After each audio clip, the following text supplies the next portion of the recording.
আজকে আমরা একটি মজার গুণ শিখব। তো সেই গুণটি কি? চলো দেখে নেওয়া যাক। দেখো, এখানে দুটো সংখ্যা দেওয়া আছে। আমরা কি করব না, এই উপরের সংখ্যার সাথে এই নিচের সংখ্যার প্রথমে গুণ করব। 6কে 5 দিয়ে গুণ করলে কত হয়? 30। লিখে মাঝের অংশটি একটু ফাঁকা রাখবো। একই রকম ভাবে 7কে 4 দিয়েও গুণ করব। 7কে 4 দিয়ে গুণ করলে কত হয়? 28। এবারে এই যে সংখ্যাগুলো আছে কোনাগুনি, 4-এর সাথে 6 এর গুণ করব। 6 × 4 = 24। 7-এর সাথে 5 গুণ করব।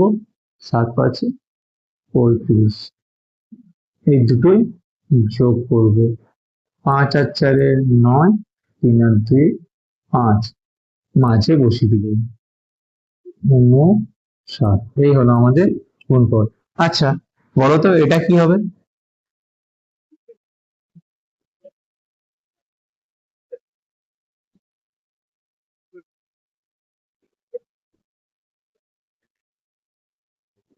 এর উত্তরটি কমেন্টে তোমরা জানাও।